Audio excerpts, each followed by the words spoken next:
You're listening to Girl Germs on Radio K. My name is Dana, and I'm very glad to be joined in the studio with Pierced Arrows. Welcome, guys. Hey! Do you want to go around and introduce yourselves?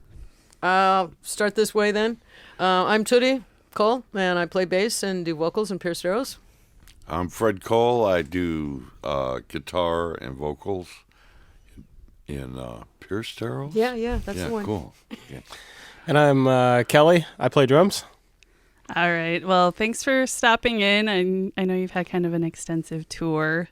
Well, it just The last started, but it Oh, it will did? be most extensive. Oh, yeah, we're just at the baby step stage. You just did the first chunk was with Lullaby Orchestra, right? The first show that we'll be playing with them is in New York, and then I think Okay. we have like 15 shows or maybe a little more than that together on this tour. Cool. So you said you've been to Minneapolis before a couple times. Yep. And the cold is still a shock. Well, this is the coldest time of the year we've ever been here, Yeah. but we've been in summer as well, okay, which has its own specific things Yes, about we it have too, unique so. weather here. And your second record, your second as Pierced Arrows just came out, Descending Shadows on Vice Records. You just signed to Vice recently, right? Mm-hmm. And how did that whole thing come about? Well, I guess it probably had something to do. We did a tour with the Black Lips a couple of years ago. Oh, really? Like a 2-week West Coast tour. And I think that's where the initial contact was made. It was the Black Lips' idea to invite us on the tour. So I think they kind of played us up a bit to Vice, and and it all kind of worked out. And the record just came out a couple weeks ago, so we haven't had a lot of experience with them yet, but so far so good. Yeah, we're seeing how it goes. Pretty excited about it. Something new to try. Well, the Black Lips vouched for you, so you're probably good. Yeah. And do you guys live in Portland or somewhere else in Oregon? I live directly in Portland. These guys Okay. live a little bit we outside live of town. about 25, 30 miles outside of town. These guys Okay. live out in the sticks. Out in the woods. They've got their little compound out there. Uh-huh. Yeah. Ma and Pa kettle time. And I wanted to ask you, Toody specifically, but the guys too. The Pacific Northwest is home to this whole like riot girl feminist music scene that kind of came about in the early 90s, I guess late 80s too. Mhm. But you guys have sort of started this whole DIY sort of ethic. We didn't start it, Well, but you we've didn't always start it, been a but you've big been- part of it. yeah. I mean, the Northwest has always been pretty DIY from way back. I think Fred started self-producing records before anybody else did, just because we happened to have a musical instrument store and kind of had the capital to be able to do it. Mm-hmm. As far as the fact of how many women are playing in the Northwest, I think it's not that it's unique, but I think it kind of started even a little bit earlier there. And at this point, there's a lot of women. There's especially some killer women drummers in our area that which is really cool to see. A lot of guitar players, bass players, this and that and whatnot as well. A lot of women that are in bands doing all kinds of stuff in combination with men as well. There's a few some all-girl bands. A lot of them I've seen, some of them I haven't. There's a really killer all-girl band that we played with from Vancouver, BC, and I'm going to get it. It's White Lung, right? Yes. Yeah. Who are really good. But yeah, it just seems it's a real thriving music scene and community. Anyway, in the Northwest, I think a lot of it has to do with Olympia and the college there, Evergreen College. There's a lot of the people that have gravitated either to Seattle or Portland have come out of that particular college area from all over the U.S. and get into music without kind of even thinking it as their first driving artistic force. But So being that you guys sort of helped inspire this more modern, I guess, movement, do you feel like that movement's now inspiring you back to sort of create and go out on the road? Yeah, and do I mean, stuff yourself? we're kind of a bit unique just to be this old and still playing, but it still feels the same as it did whenever, and that's the best possible case scenario.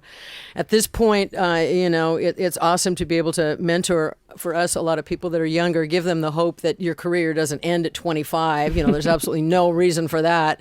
I mean, for a lot of people it does. It's something they do in college and then they go on to different things.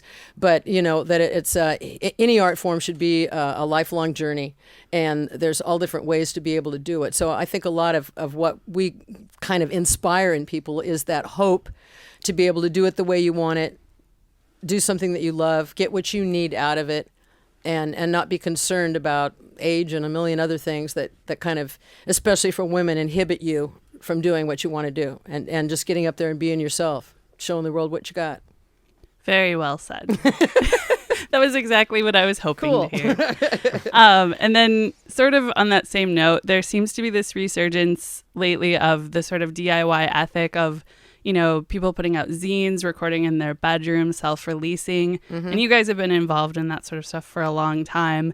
Do you think that the recent sort of DIY movement is still following those same ethics, or is it more of like, it's cool to do that now? Yeah, I mean, with DIY, what always busts me up about it is it's become your street creds and your lifestyle and this and that, which is part of it. But mostly it just originates from the fact that that's the only way you can get anything done. I mean, it's the least expensive. And the coolest thing about DIY, like in our area in Portland, and I'm sure it's no different anyplace else, is that it encompasses a lot of other people's art talents, you know, whether it's screen printing T-shirts or drawing or printing up posters or, Kelly's friend Stan, who recorded this last album. Everything comes from all different aspects from the music business, and each contributes to the other. And they're all totally DIY in their own right, you know, and it kind of takes that cooperative type effort to make a scene happen. And at some point, it just becomes the way you've got the most control over everything. And the way you feel good about it, and it like I say, it just makes that that community, that camaraderie happen. That if everybody was, I don't know, doing it without that cooperation and doing a lot of stuff hands on, and enjoying the fact that, hey, I did that, I made this gig happen, I promoted this gig, I put up the posters, I did whatever. It's that sense of accomplishment that to me is what makes it important about DIY stuff. Okay, also very well said.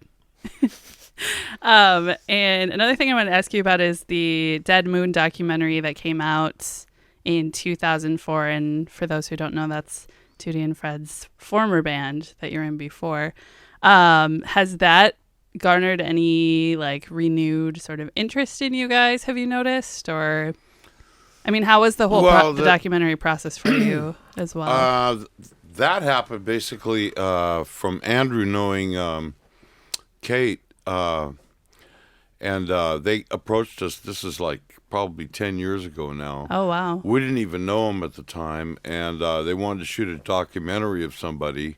Wanted to go around Europe and the United States and follow us around and do it. It took actually about 5 years for them to get this whole thing done. Oh, wow. Which was amazing. They shot 80 hours of film. I think it was actually 180, but or whatever. Maybe 180. I don't know. And had to bring the whole thing down to like 90 minutes or 2 hours. So that's, you can imagine the amount of editing, you know, and how much footage. And so it's captured on there, which is really cool.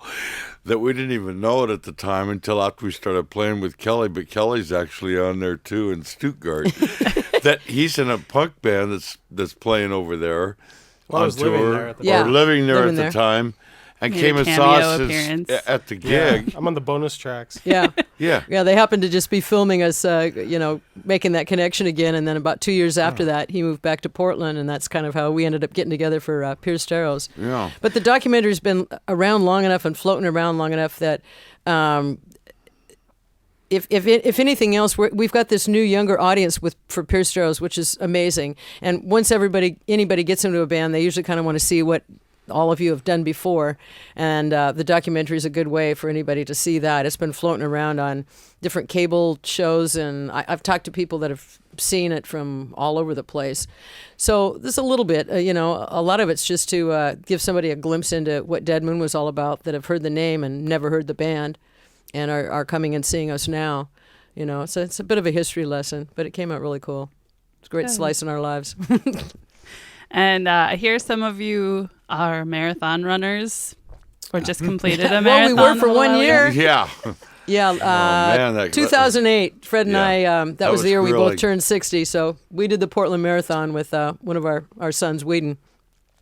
That'll probably be the first and last one we ever do. But it was an awesome thing to accomplish and to say that you can do it. And I know I could do it again, but man, just never have the time to be able to take off for the training aspect of it. But our son Whedon's a long distance runner, and he's in the process of training right now to do the Eugene Marathon again this year. So all of our kids are long distance runners. So Well, congratulations on that. Thanks. And congratulations on the record. It's really great. And thanks again for coming in. Good luck with the rest of the tour. I hope you have fun Cool. with Lullaby you bet. Thank you. Orchestra. At least we'll be heading toward warmer climes. Yeah. Here very Yeah, soon. I hope. You're getting the worst of It the feels weather tropical over with. here today Yeah. compared to Fargo. Trust me. Cool. It's Pierced Arrows on Radio K, where music matters most.